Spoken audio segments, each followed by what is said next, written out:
परिषदेमध्ये नाना पटोले यांना काँग्रेसचा उमेदवार जिंकणार याच्याबद्दल प्रचंड दुःख झालं आणि म्हणून त्यांनी असा आज आरोप केला की आम्ही जे काँग्रेसच्या उमेदवाराला पाठिंबा दिला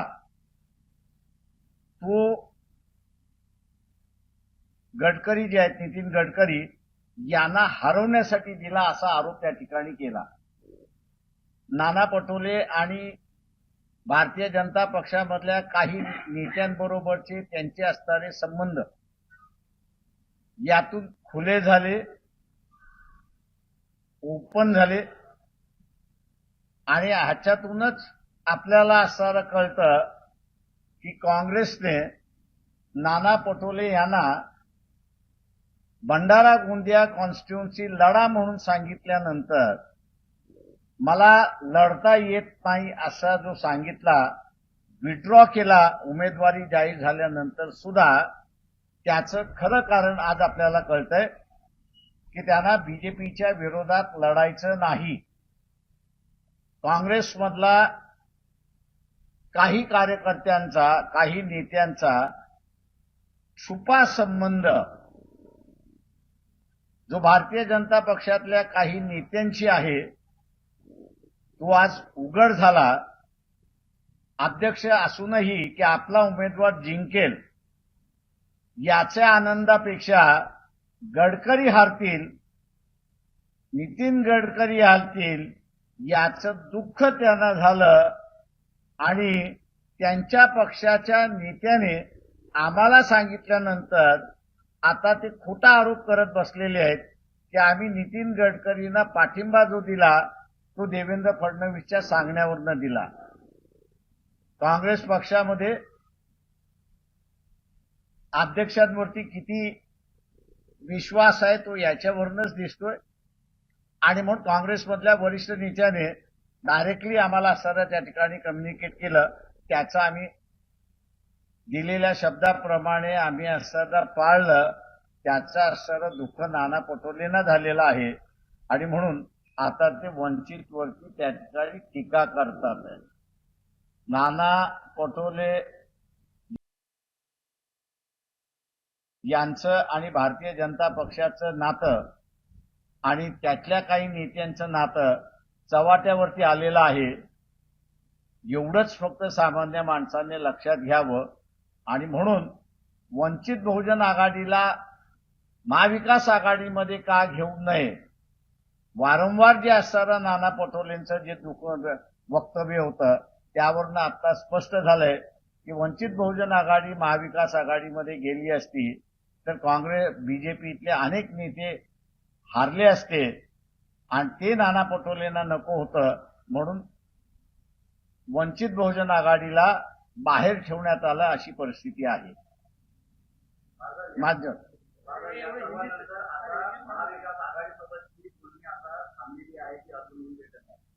ते आता आमची असणारी बोलणी थांबलेली आहे, आम्ही त्याच्यामध्ये नाही आहोत। काँग्रेस पक्षाला आम्ही दिलेलं जे पत्र होतं त्या प्रमाणात त्यांच्या अधिक मतदारसंघ आलं तर कदाचित त्यांना आम्ही असणारा पाठिंबा त्या ठिकाणी देऊ, आमचा शब्द आम्ही पाळू, एवढंच फक्त आम्ही म्हणतो।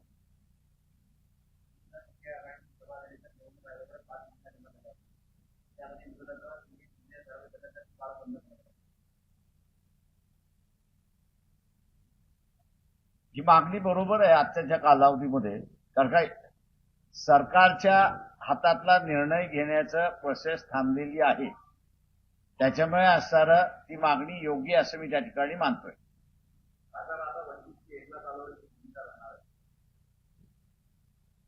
आम्ही असणारं कसं जाणार काय जाणार हे आपल्याला थोड्या दिवसात आम्ही सांगतोय। ते तारीख पे तारीख नाहीये, त्याच्यामध्ये आमची असणारी जी भूमिका आहे ती आम्ही मांडतोय ना। आम्ही सांगू ना, मोकळे करू ना।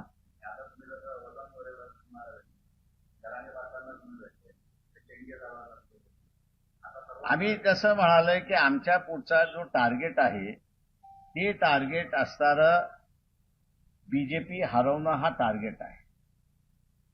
आता उदाहरण द्यायचं, नाना पटोलेने जे उमेदवार फायनल केलेले आहेत विशेष करून नांदेडमधला उमेदवार काँग्रेस पक्षाचा दुर्दैवाने कोणाच्या तरी मेडिकल संदर्भात बोलावं लागतंय. आम्ही बोलणार नव्हतो, पण आता बोलावं लागतंय की हे उमेदवार आठवड्यातून 3 दिवस डायलिसिसवरती आहेत. याचाच अर्थ ते फिरू शकत नाहीत अशी परिस्थिती आहे. तिथे नाना पटोलेने सांगावं मॅच फिक्सिंग अशोक चव्हाणाबरोबर झाली की नाही. अशा अनेक ठिकाणच्या होणार आहेत आणि म्हणून आम्हाला बीजेपी डिफीट करायचं असेल तर योग्य ठिकाणी योग्य भूमिका आम्ही घेणार असं आम्ही ठरवलेलं आहे. तुमच्या पाठिंब्याबद्दल बोललं नांदेडमध्ये उमेदवारांना कसा म्हटल्याचं नेमकी परिस्थिती काय आहे? तुमच्या पाठिंबा तुम्ही दिलाय का? आम्ही असणारा नांदेडच्या उमेदवार जो मेडिकल पेशंट आहे त्याला पाठिंबा देण्याचा प्रश्न उद्भवत नाही जोपर्यंत आम्हाला काँग्रेस पक्षाचे वरिष्ठ लोक सांगत नाहीत तोपर्यंत. आणि त्याच्यामुळे हा पाठिंबा जो आहे त्यांनी स्वतःहूनच प्रेसला जाहीर केले अशी परिस्थिती आहे. नाना पटोलेची भाषा बोलतायत की चिफ नेमकं कोण आहे? त्यांनाच आपण विचारलं तर अधिक बरं होईल. त्याचा कुठल्याही पक्षाला एखाद्या दुसऱ्या पक्षाने पाठिंबा दिला. मी सकाळी नागपूरला होतो. मला असणारं उमेदवाराचं वक्तव्य त्या ठिकाणी दाखवण्यात आलं की वंचित बहुजन आघाडीमुळे नागपूरचा काँग्रेसचा उमेदवार असं म्हणतोय की माझ्या मतामध्ये 2 लाखाची भर झाली आणि माझी परिस्थिती आता भक्कम झालेली आहे. हे उमेदवार म्हणतात आहेत. आणि दुसऱ्या बाजूला काँग्रेस पक्षाचे महाराष्ट्राचे अध्यक्ष आपण पाहिले तर त्यांना दुःख होतंय की त्यांचा उमेदवार स्ट्रॉंग झालाय आणि भारतीय जनता पक्षाचे नितीन गडकरी पडतायत याच्याबद्दल त्यांची खंत व्यक्त केली. तेव्हा नाना पटोले नेमके कोणाचे, काँग्रेसचे की नितीन गडकरी, हा प्रश्न आता उपस्थित राहिलेला आहे. वंचित आणि प्रकाश आंबेडकरांच्या विरोधात नाना पटोले आणि संजय राऊत यांच्या दोघांची मिलीभगत आहे किंवा त्यांची दोघांची युती असं मला वाटतं. मला त्याच्याबद्दल काही बोलता येणार नाही.